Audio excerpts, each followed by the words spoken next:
My name is Thomas, Thomas, D, Duane, Duane, Odell, Odell. I was born in Minneapolis, Minnesota. And tell me about your family when you were growing up. I had probably a normal family. Mm-hmm. My mother was a divorcee, Catholic with 3 kids. She married a sailor that in Minneapolis. And when they got divorced, when my mother got divorced from her father and from my father in 45, she married the sailor, George Sandy, who lives at Buffalo Gap. And we moved to Buffalo Gap, South Dakota. And I lived there till about 52. Then I was working construction. I was a big kid, 14 at that time. Lied about my age to get my driver's license. So I had a fictitious age on my driver's license. So I went by the recruiter and then I went into the service. I see. My family, we had 9 children. 9 brothers and sisters? I had three sisters, 2 sisters, and then the rest are brothers. Wow. 7. And you are the eldest or I'm youngest? the oldest, yes. Oldest? Yes. And when did you, tell me about the school you went through. Well, I went to the Buffalo Gap school over here, Buffalo Gap, Uh-huh. and then I went to the 8th grade, then I educated myself there after that. I went to, got my GED, went to college, took correspondence courses. But when did you join the military? I joined the military in September of 52. Army? Army, yes. Was a volunteer, right? Yes. Yeah. And where did you get how old was it then? You were 15. Just 15. And you need to be 18-year-old to join the military, right? That's correct. So did you get the signature from your parents or did you just No, I lie? lied about my age when I got my driver's license. So I had a fictitious driver's license. So I went in and seen the recruiter. I showed him the driver's license. And they believed you? Yeah, I was a big kid. They needed people bad then too. It was the height of the Korean War. Yeah. So you lied. Yes, You wanted to join the army? I did. I wanted adventure. I really wanted the Navy, but I got the Army instead. But didn't you want to finish your school?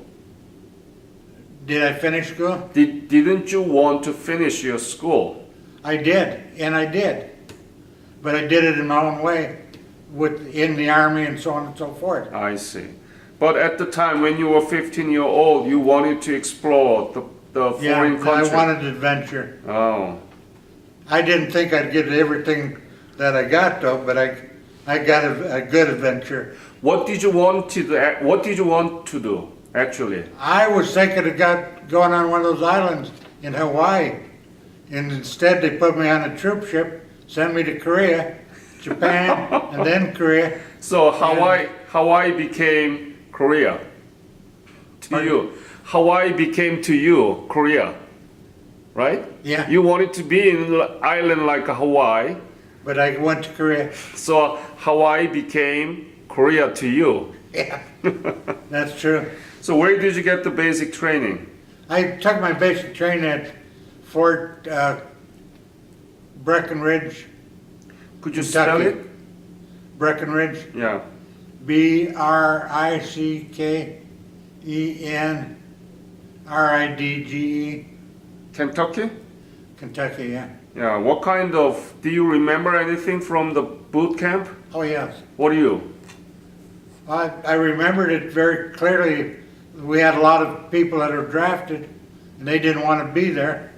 We had some ex-German soldiers that were from Germany during World War II that were in Hitler's bunker that I met, that they came to the United States, and then they drafted them, put them in the Army.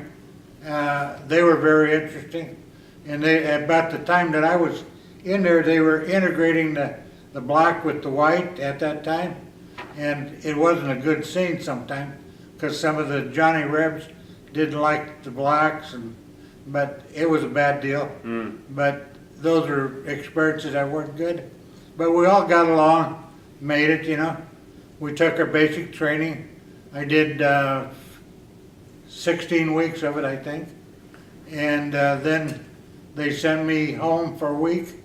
And then from there, they sent me to Seattle, Washington. And that's where I disembarked from there. And from Seattle, we went on the troop ship. And in my book, I got pictures of the troop ship and stuff in there. We went on the troop ship to Japan. And after, When did you leave Seattle?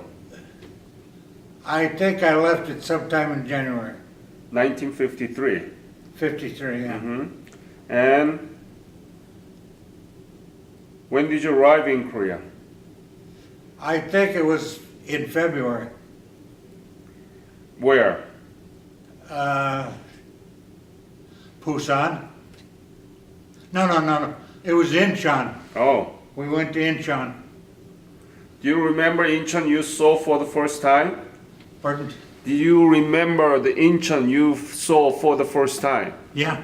How was it? Tell me the details. Well, it was kind of war ravaged. There was no lights on. We were way out in the harbor. And then to go to in, we had to get on landing barges and climb down ropes on the side and then go in there. And I was kind of scared on the landing barge. Then we got in there, then they put us on a train. And then from the train, I think we went up to Kim Jo, or I described it in my book. There's an airport by Gimpo. Yeah, a replacement depot. Yeah. And we were there for like one or 2 days. I was awful upset because I got a sleeping bag that had blood on it, and I could hear the airplanes going in and out. They were propeller airplanes.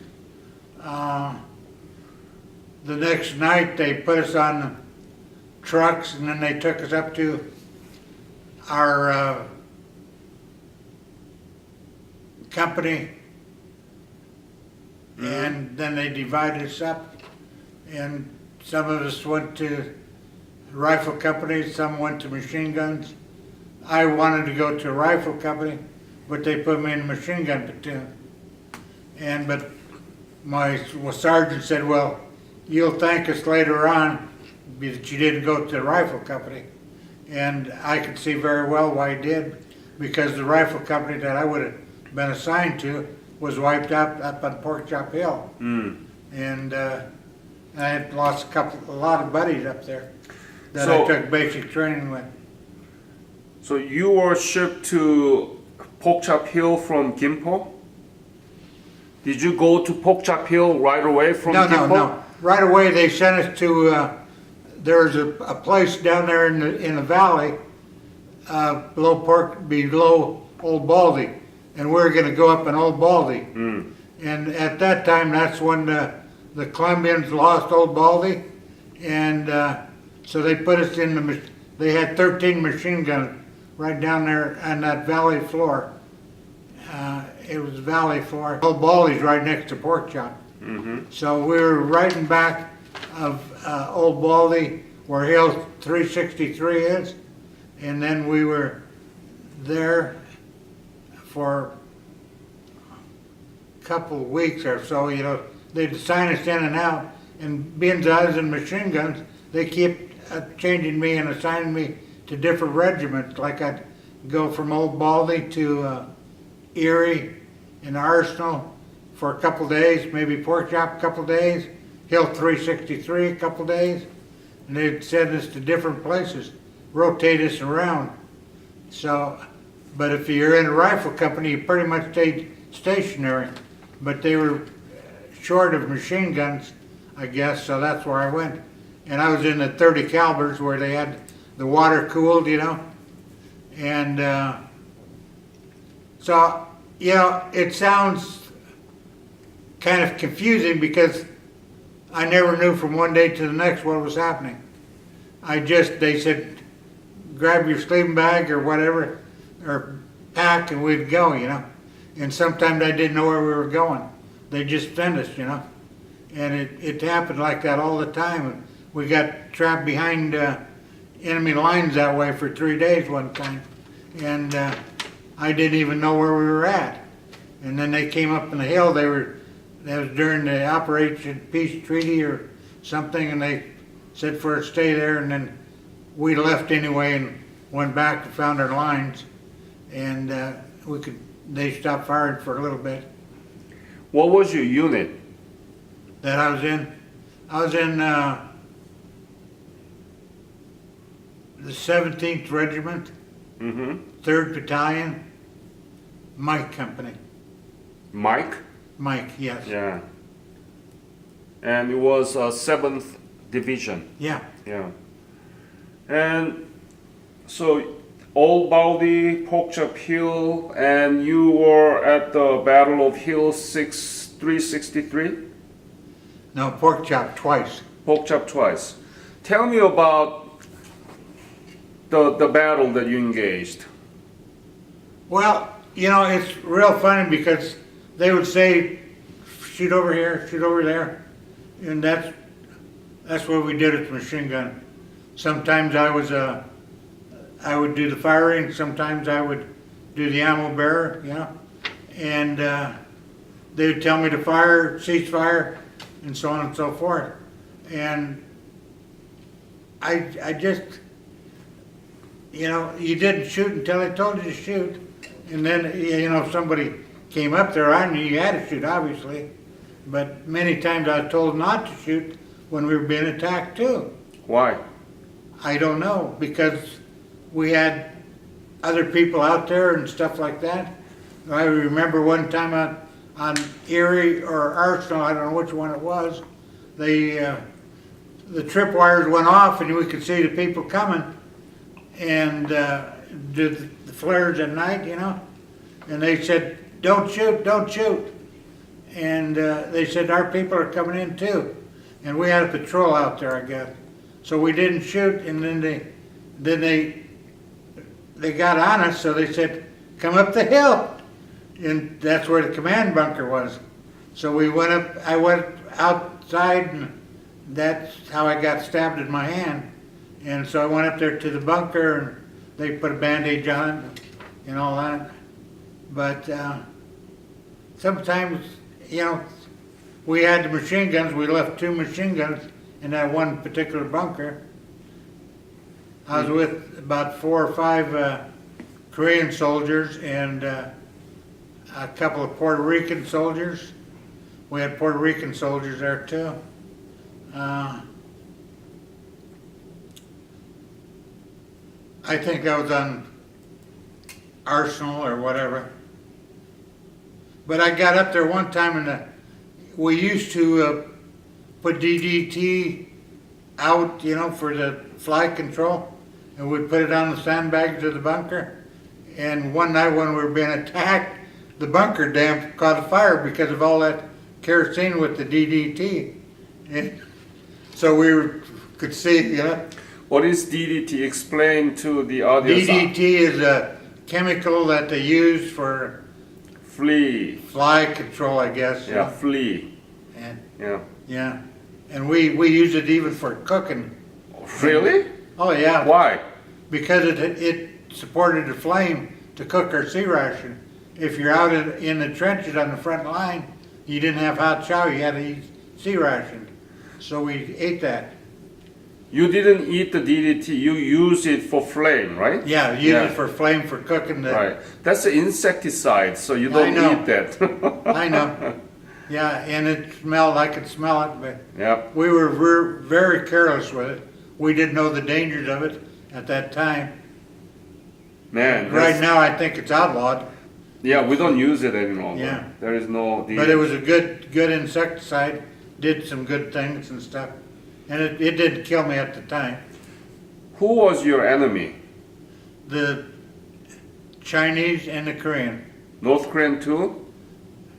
Yeah, there's some North Koreans there, but sometimes we didn't know which one it was. But they had loudspeakers too, and they would tell us on the loudspeakers, What did they tell you?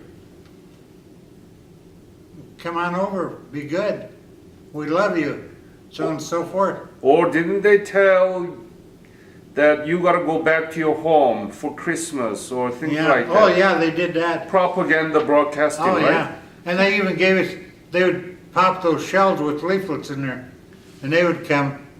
And Well- sometimes if they were the real live shell, it would have killed us. But one time they, right next to us, landed, in leaflets. It would have killed us if it wasn't. What kind of leaf was it?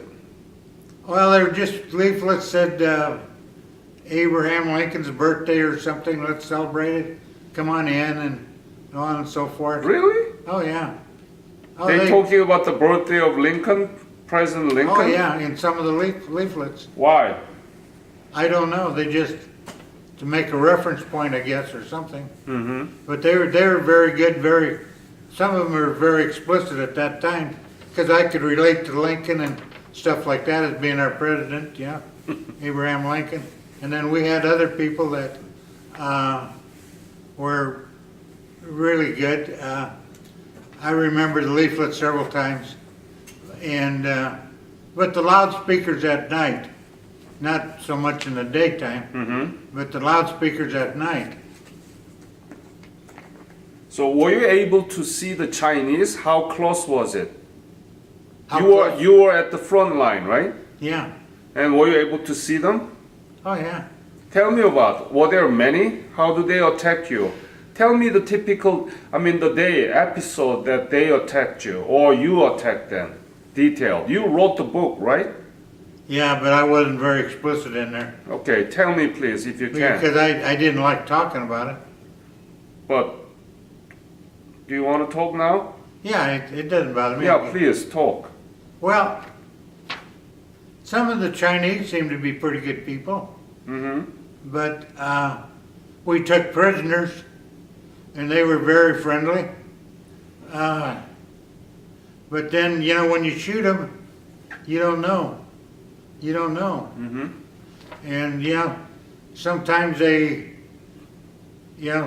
sometimes they just kept going, But I don't think the Chinese has as much vengeance as the Koreans, because they always said that you never want to be captured by the Koreans, because they were very mean, but the Chinese were very good. So that's how I think we had more Chinese than we did Koreans. But the thing is that, how were they?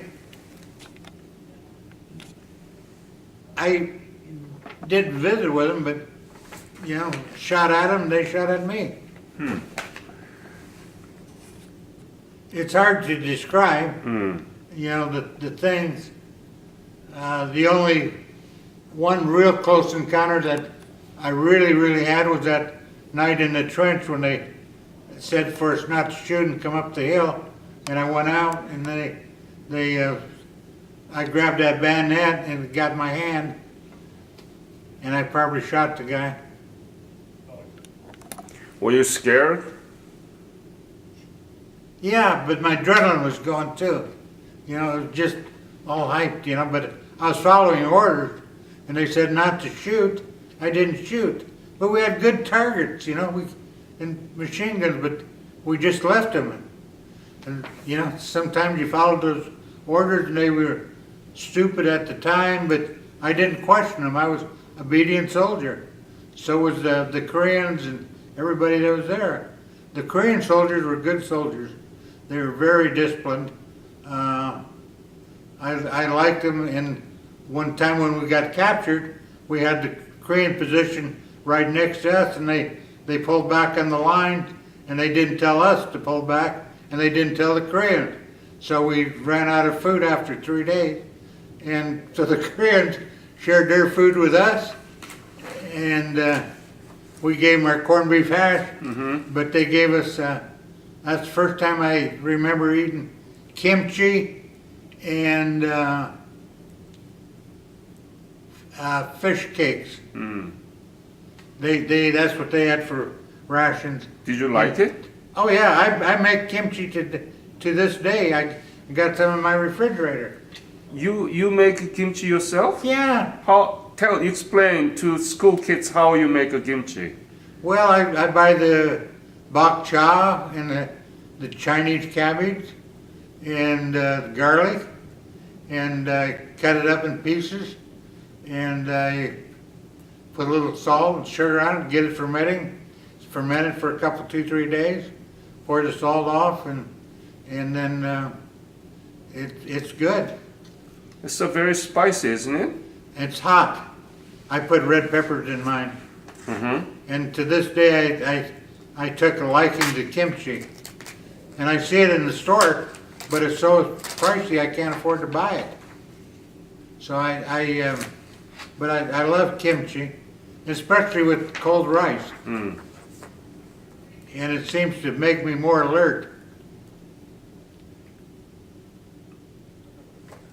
So where did you get the kimchi in Korea when you were there? I got it up on the front line when some of the other Korean soldiers next to us had kimchi with their rations. So I don't know how they had it, whether it was in a jug or what, but they had kimchi they used with rice and their fish cakes. And so that's where, first time I had it, I got to liking to it. I was only like 15 years old, still 15 yet. And even when I was in all those battles, I was still only 15. And You might have lost your life. You were not afraid? at that time, believe it or not, I don't think I was. I wasn't scared. I didn't believe in the reality of it. I thought I was too invincible. But after the war, I was scared. What do you mean? After the war you were Well, scared? after I went and got married, I was still in the reserves, and I had to do reserve time. Then they had the Vietnam deal, and they were going to call me back. And I already had my pilot license, and they were going to call me and train me for helicopters. And I took my physical and ready to go, and then they found out I had kids, so they didn't take me. But at the time they were going to take me, I was scared. And when I was in Korea, I wasn't scared. Because you were too young to know anything. I was probably too young and gung-ho, and I didn't have responsibility like a family and stuff like that. Think about 15-year-old boy now, right now in America. What would they do? They're not going to go to war. They're going to be scared to death. That's why my letters are so interesting, because I sit back and I read them. I didn't even know my letters existed till after my wife passed away, about 6-7 years ago. And then I was looking at a shoebox we had. I had made a lot of money in my life, and I spent a lot of money. So she kept things very meticulously. And we had a big walk-in closet. And in that walk-in closet, she had a shoebox full of my old letters that I'm telling you about. And What did you write? I wrote things back home so my grandparents and stuff wouldn't get scared and take me out. And then they finally found out about my age. And When? when I was in Korea, one of the last battles up there in Pork Chop Hill.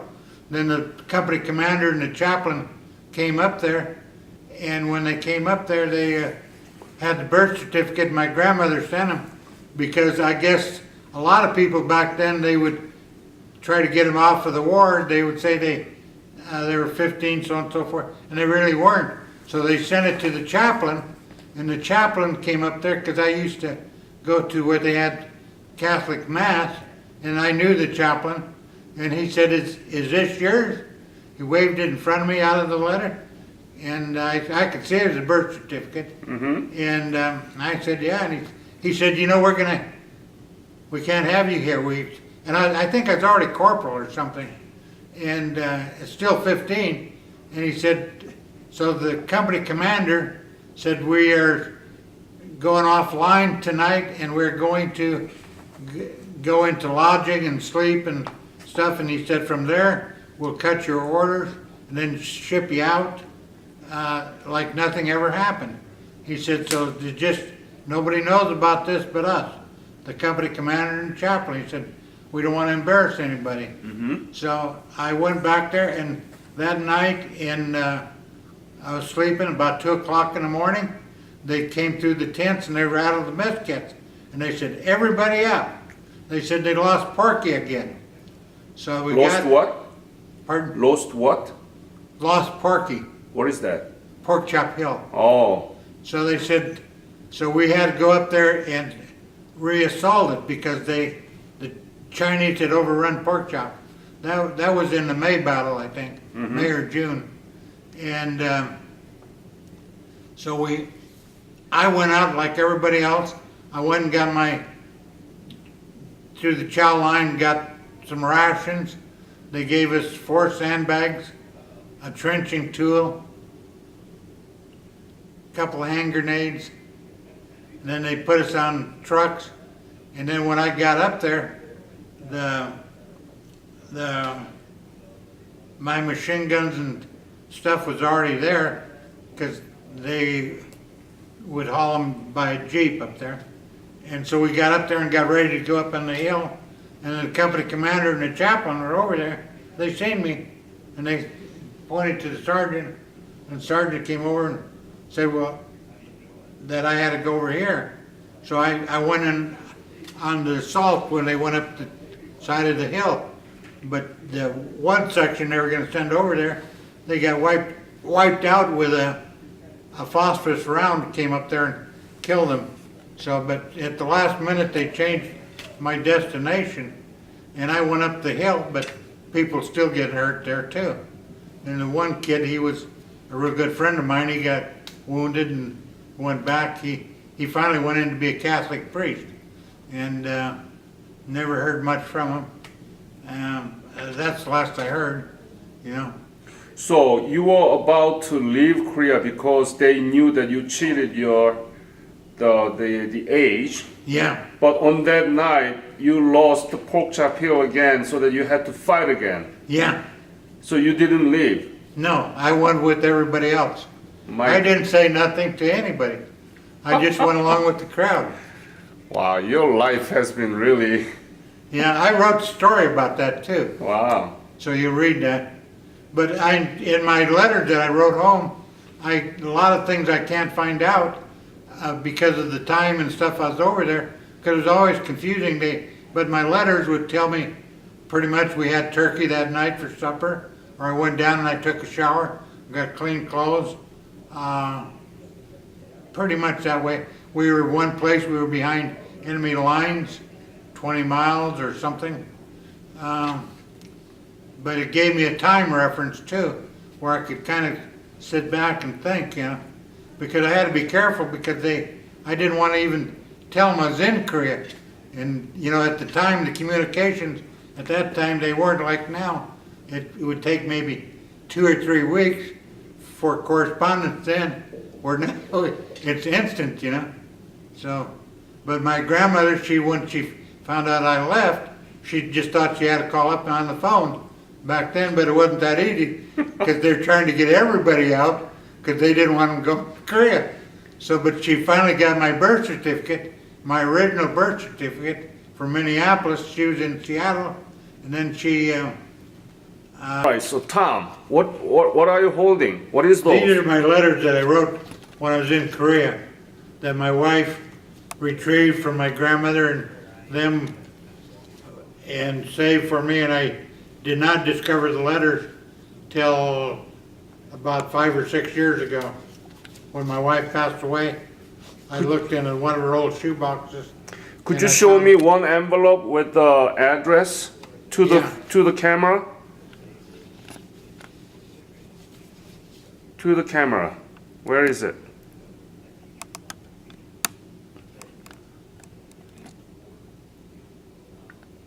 What does it say? Should say Corporal Thomas D. Odell, or then give the company name. Uh-huh. And whom did you write to? That was my grandmother, Tell me the name. Myers. She was in Minneapolis. Uh-huh. And when was it? Do you see the stamp there? Can It you was in 53. 1953? Yeah, from Korea. And what did you say? Uh, She's the one who sent your birth certificate to the headquarters, right? yeah. So what did you say? I just said, everything's going good. We had good shower, good food. I never complained in any of my letters. Not one of them did I ever complain in. So you were lying again. Yeah. I'm not going to tell them what was going on. I'm not going to say we got shelled by 50 bombers or we got attacked. I'm not going to tell them that. Did you have actually a good time with your grandma when you were growing up? Yeah, I did. She was my favorite. I was the oldest kid, so she took me. She was Catholic, and yeah. But you know, when I got out, got working, so I made money when I was 14. Really? You know, I was on my own. Uh-huh. You're a very independent man. Yeah, independent. Yeah. So then you got the letter. Man. So I had a good time with everybody, and one of the things I noticed back then, when I was 15, I could write very good. I had good handwriting, better than now. But I tried to get some of the reference points when I was there and when I wasn't there, you know.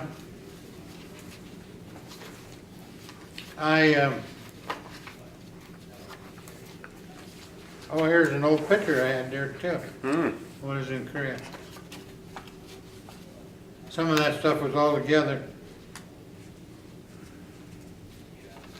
But I don't know what to tell you because I wrote down most of everything that I'm telling you, but it's all written. In your book? Well, in the book and in other deals too. Because later on, I found out I was the youngest one ever to receive the Combat Infantryman's Badge. And now you have all those letters. What do you think? What do you think? Looking at those letters that you wrote 65 years ago from Korea, what are you thinking now? well, I'm thinking some of the good times I had. And I can't remember the bad things as much as the good times. But I think some good things are easier to remember than bad things because I don't like to think about the battles and stuff like that. And I know that we got shelled a lot and attacked. And I remembered one time I seen the MiGs come down through the valley. And that was very rare that happened. The MiG fighter jets. And I could watch them dogfighting up in the sky. You did? Yeah. Wow. Not very many people could do that. They used to have dogfights. Yeah. And we would sit back and watch them. I remembered when the battleship USS Missouri shelled Old Baldy, that I sat up there and we watched the shells go over. We could actually see the shells. And they were big, big, big. You know, and because the naval observer came up there and he said he gave everybody earplugs but me. And he ran out of earplugs before, but the shells, they really made a loud noise. Was it napalm? No, they were just regular, I don't know. I even took pictures of them in my book, but they didn't come out. And go ahead. Any letter that you remember still about the story that you wrote there? I remember them all. My memory is very good. Any story that you want to tell me now? About the letters? Yeah. Well, the only story I can really tell you for sure is to condense it real small, that I never complained when I wrote home. I always remembered their birthdays, stuff like that, and I remember the turkey dinners. I'd tell them about it. I'd say the chow was good, so on and so forth. But I never complained. I don't think you could find where I ever complained in one of the letters. Did you have a hot meal? They tried to give us a hot meal every day. Every day? Yeah, either in the morning. In Pork Chop Hill? Yeah. Huh. Yeah, they had a chow bunker up there. A place where they had chow. Who cooked it? I guess the Army cooks. I never thought about that. But you had a Korean food too, right? Whenever Oh, you yeah. have a chance. Well, yeah, I had that kimchi. Not many of the GIs like kimchi, but I was young enough, I liked it. Mm-hmm. What was the most difficult thing? Over there? Yeah.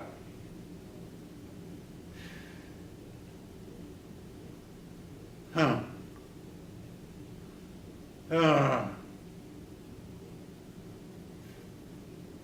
I guess it was all. I didn't like the cold, but everything else seemed to be pretty good.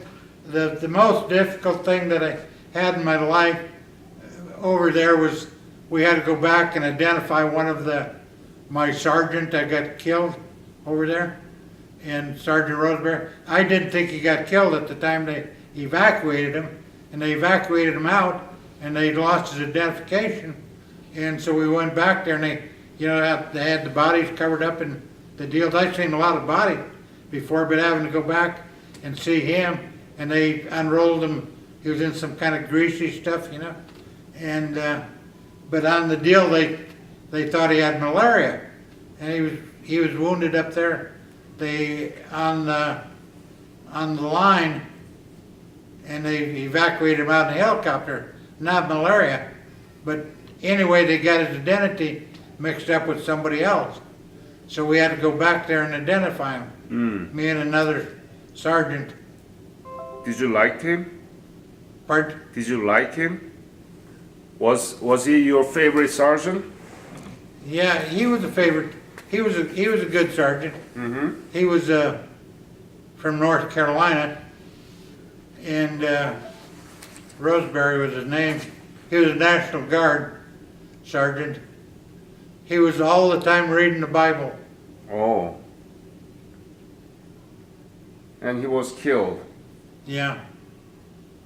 He evidently died of shock or something, because I could see that they had a card on his toe when they pulled the deal out, because I didn't want to look at his face, and I could see malaria on there, and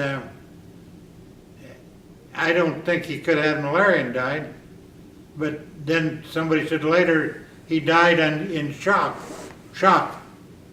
And the helicopter ride, they weren't that good at that time. They'd put him in a pod, So, but I didn't think his wound was that bad when they took him back, but evidently it was. I got pictures of it in my book. When did you leave Korea? Oh, by the way, let me see your book. Could you show it to the camera, please? What is the title of it? Boyhood Soldier. Huh? Boyhood Soldier. Boyhood? Boyhood, yeah. Why did you say that? Because I was still Just a boy. 15? Yeah, I wrote about the experiences.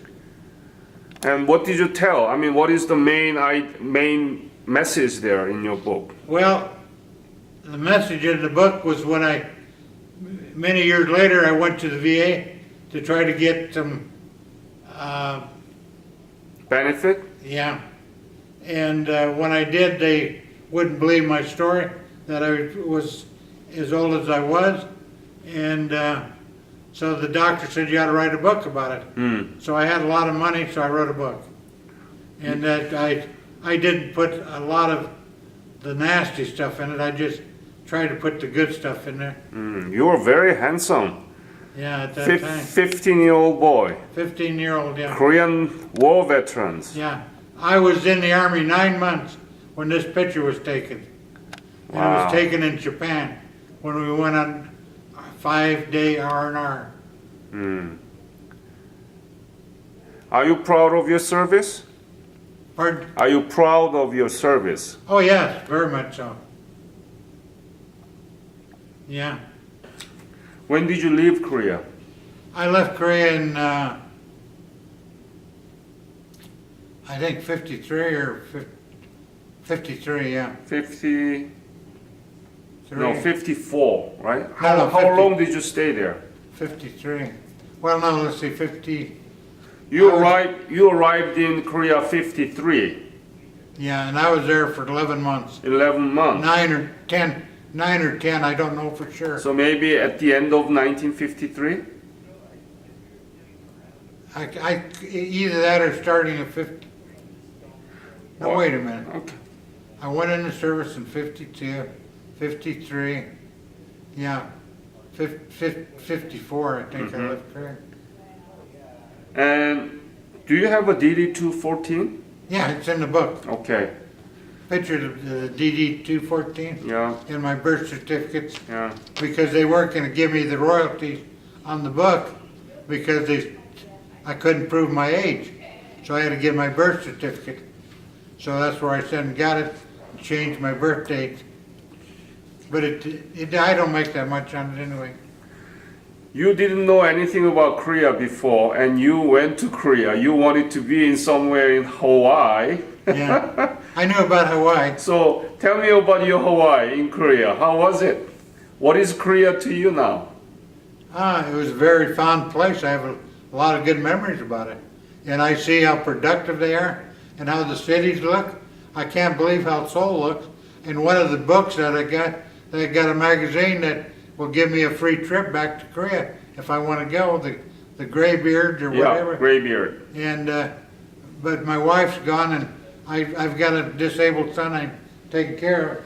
So I don't know if I could. I wouldn't be able to go back with him. And then I have some health issues myself, my eyes and my narcolepsy, my arthritis, and all that stuff, you know. So what did you do after you returned from Korea? I started working for the government, Veterans Administration. Mm-hmm. And that I started right here at Hot Springs in 1955. And that's where I had my physical. And then I was young enough, I still went to school and got my college and high school and all that. Then I transferred around. And then I was up there with the VA, and they wanted people to go to Tuskegee, Alabama, because it was an all-black hospital. You know, America used to have black places, black schools, black hospitals. Well, down there in Tuskegee, they had a VA hospital that was all black, and they wanted to bring white people in there. So they gave me a promotion and a transfer to go down there, and I was already married at that time. So I took my wife and kid and went down to Tuskegee for a year. And then when I was down there, they gave me another promotion. And then I just kept promoting me up. And I got to be in the director's program when I retired in 1976. But so I retired, and then I went into private business, made a lot of money. What did you do? I did government contracting. Ah, Yeah, I had contracts all over in Alaska and all over. I was a venturesome person all my life, you know. My wife helped me, and I was down there in Miami, Florida. We lived down there in the Keys for 4 or 5 years, and we just had a good time. how many kids do you have? I've got 4. 3 are living, and 1 passed away in a car wreck. So, but got a bunch of adopted kids. Do you have, so you know how Korea now advanced in its economy and democracy? Do you know The what? how Korea big is now? Korean economy. Do you know anything about Korean economy now? They say it's very good. They gave me a award. They gave me a medal up here about 6-8 months ago, Korean War Medal. And I looked. They gave me a book. It looks like Seoul when I seen it. It was all burned out and everything. And I think there's even smoke coming out of some of the buildings. And now I can't believe it. And then they go back and forth, and I see about this guy up there in North Korea, that fanatic they got up there. But yet I guess South Korea and North Korea, they got a factory together. Yeah, in Kaesong. Huh? Kaesong Industrial Complex. So what did they make there? They make many different things. They make watch, they make sneakers, clothes, many different things. Did they do good with them together? They're actually making good products there, but it's closed right now. But so you know now that Korea is very small country. You know Oh, that, yeah. right? South Dakota is 2 times big as Korea. South is? South Dakota Oh, is okay. twice in its size. Oh, really? I didn't know that. And Korea is now, as I told you, 11th largest economy in the world. Seoul is one of the 10 biggest metropolitan city in the world. Oh, I didn't know that. Yeah, have you been to New York City? Yeah, many years ago. Seoul is much bigger than New York City. There are Really? many high-rise, and there are more than around 24 bridges. Can you Yeah. believe that? No, I can't, but it's interesting. I wonder how the front line looks up there. Yeah, you should go back. You should go back. Well, I don't drink anymore, and stopped smoking, and I enjoy a cocktail every now and then. I used to. Yeah, I should go back, but Yeah. I So don't. you let me know if you want to go back, okay? Why? I will let you in that program, Korean government program. They pay for hotel meals, and you just pay half of the airfare, and you will be able to go to DMZ, Porkchop Hill, the parts that you fought, and you will be in Seoul too. It will be fantastic. You're not going to believe your eyes that you are seeing there. Yeah, that's well. I can kind of vision it too, you know. And the lady I met and everything, and the kimchi, I got it in my refrigerator right now. So, what do you think is your legacy of the Korean War? Pardon? The legacy of the Korean War and Korean War veteran. What is the legacy of it? I wrote the letters. No, I mean, so are you proud of your service? Pardon? Are you proud of your service? Oh yes, very much so. And personally, what is the Korea to you now? What is Korea to you now? Well, it's a pretty country. I founded their people. I have a good friend of mine that has a Korean wife, and she cooks some fantastic food, and she's a very good person. I love the Korean food. I watch these cook shows, you know. They got one on Vietnam, but they don't have one on Korea. And I love their food. I don't know what to say. It was a culture that I was interested in, and some of the Koreans when I was there, they didn't have the Christian religion, but they had their own religion, I guess. Oh, at the time there was a Christian in Korea. Yeah. Yeah. But we had some of our people that were still illiterate that we had to read the Bible to and stuff. Yeah. And I mentioned that in my book. And And do you know American history textbook? They don't talk about much on the Korean War. they don't. They don't. They have only one paragraph coverage about the Korean War. Why? Because I don't know. That's been the American case. They don't know. They don't talk about much. Why? That's not right. That's not right. That's why my foundation have annual history teachers conference. We invite them and teach Oh, I'd them like about. to come to them Yeah. if they're around. You say Rushmore next year? Yeah. What time next year? July 10th to 14th. I'd really like to come to it if I could. We'll let you How know. much does it cost to come? No, you just come to there and we'll provide See, I'm you. not very far from. I remember when they were building Mount Rushmore. Yeah. So I will let you know, and my foundation pays for the whole expenses. But you may have to pay, but very little. You know, it's going to be not much, okay? If you have to. Yeah. But we'll talk, okay? Yeah. All right. Okay. You want some more papers? Yeah, but later. You any other story you want to tell me about your service in Korea? No, I just, like I said, I was in the machine gun platoon, and they transferred us around, and I was so confused from one day to the next. And one of the bad things that it bothers me to this day, that death didn't seem to bother me at the time that I was over there. Because at night, I remember one time I slept in the trench, and I had a bunch of dead people right by me. It didn't bother me. And the Chinese, they had real good Chinese or Korean, they had that quilted jacket, they were real warm. And a lot of the people would take them off and put them on, and then they'd put their coats on over them. But they were, most of them are real small, but they had that kind of a quilted deal, and they liked doing that.